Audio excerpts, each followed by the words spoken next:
안녕하세요, 여러분. 저는 광교종합사회복지관의 윤종현 사회복지사입니다. 저를 처음 보는 학생들도 있고 오랜만에 보는 학생들도 있죠. 반갑습니다.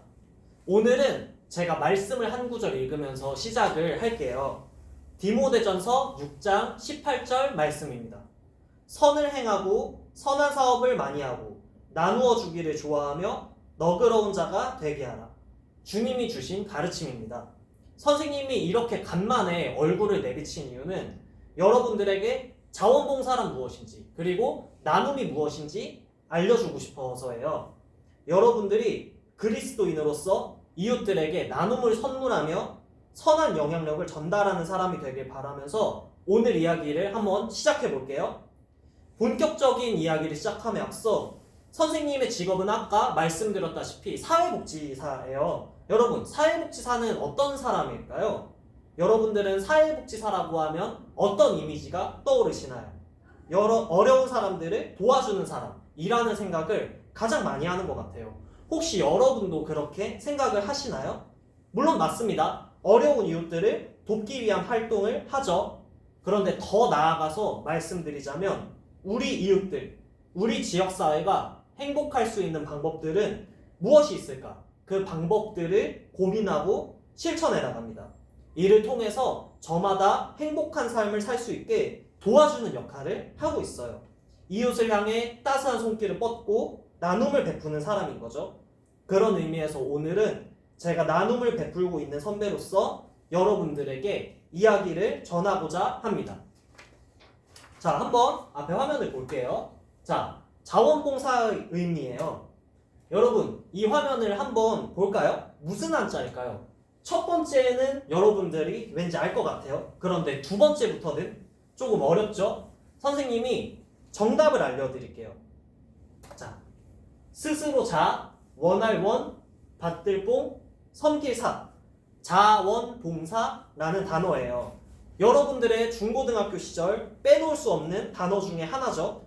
뜻을 풀이하면 스스로 원하여 받들고 섬긴다.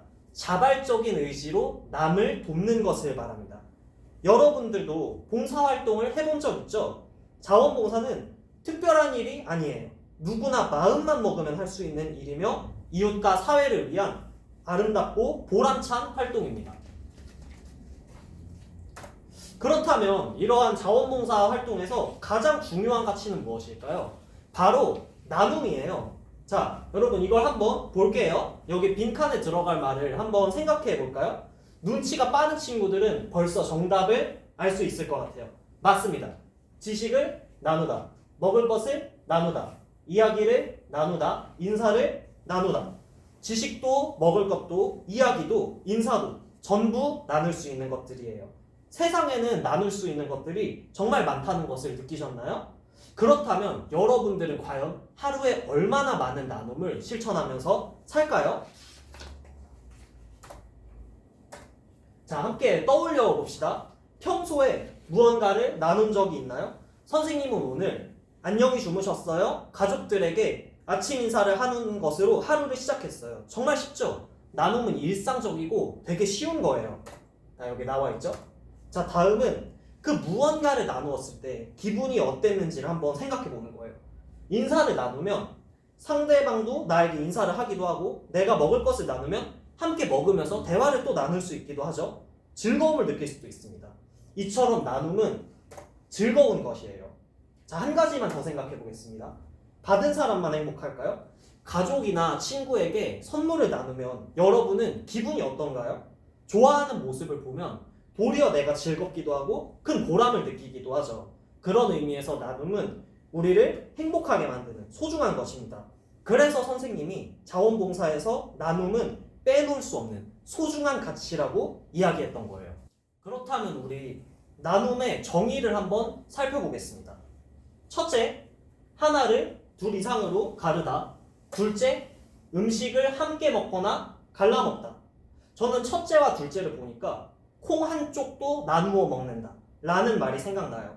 서로가 힘들 때 비록 조그마한 콩이지만 함께 나누어 먹으며 돕는다는 의미를 담고 있습니다.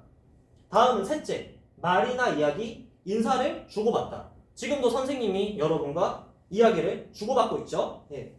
넷째, 즐거움이나 고통, 고생을 함께하다. 우리가 즐거울 때 함께 웃기도 하고 슬플 때는 위로해주면서 울기도 해요. 이처럼 마음이나 감정도 나눌 수 있는 것입니다.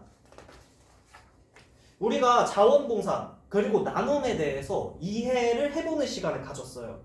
여기서 잠깐 우리 나눔에 대한 성경 이야기들을 잠시 함께 살펴보도록 하겠습니다. 너무 유명하죠? 오병이어의 기적입니다.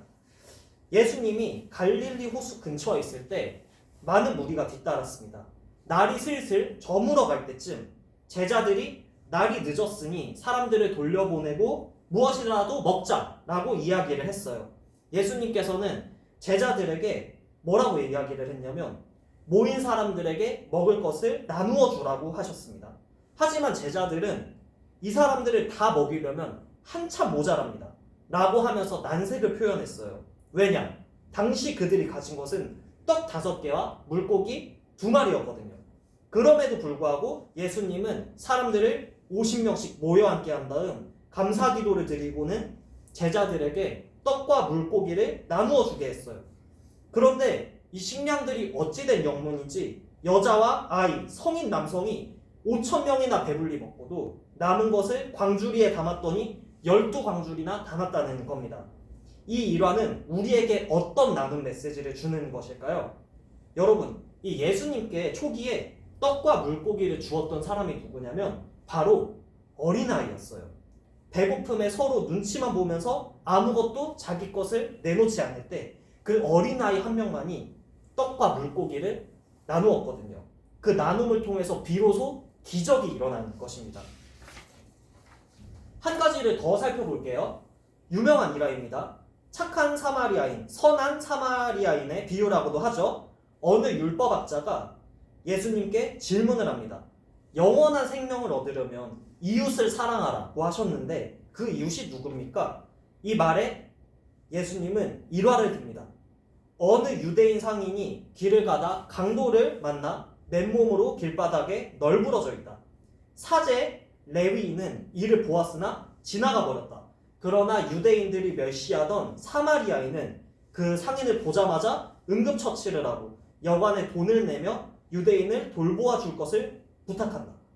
예수님께서는 뭐라고 이야기를 하셨냐면 너도 가서 이 사마리아인처럼 행하라고 하셨습니다. 타인을 위해 마음, 시간, 돈을 아낌없이 나눈 사마리아인처럼요. 즉 나눔은 우리가 주님의 사랑을 실천할 수 있는 가장 올바른 방법 중 하나입니다. 그리고 우리는 이러한 주님의 소중한 가르침인 나눔을 실천할 수 있는 그리스도인이에요. 네. 그렇다면 우리가 누구를 위해서 나눌 수 있는지 한번 살펴보는 시간을 가질게요. 여러분들은 누가 가장 먼저 떠오르시나요? 저는 가족이 떠올랐습니다. 가족들과 우리는 어떤 나눔을 주고받을까요? 안녕히 주무세요. 안녕히 주무셨어요.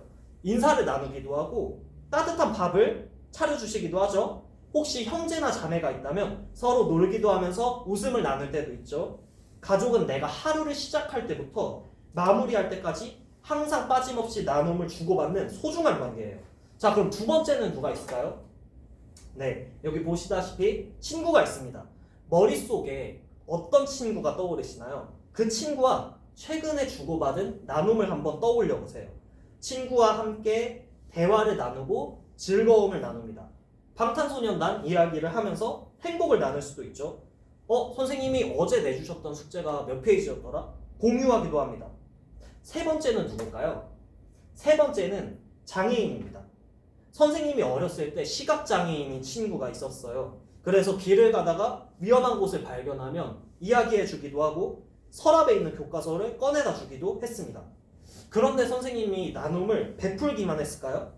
그 친구는 선생님에게 재미있는 이야기를 들려주면서 웃음을 주기도 했어요. 그리고 그 친구는 앞을 볼 수가 없지만 피아노를 정말 잘 쳤습니다. 그때도 지금도 선생님에게 종종 멋진 연주를 들려주기도 하죠. 장애인 역시 우리가 나눔을 주고받을 수 있는 소중한 존재입니다. 자, 다음은 어르신이에요. 할아버지와 할머니입니다. 할아버지와 할머니와는 우리 어떠한 나눔을 주고받나요?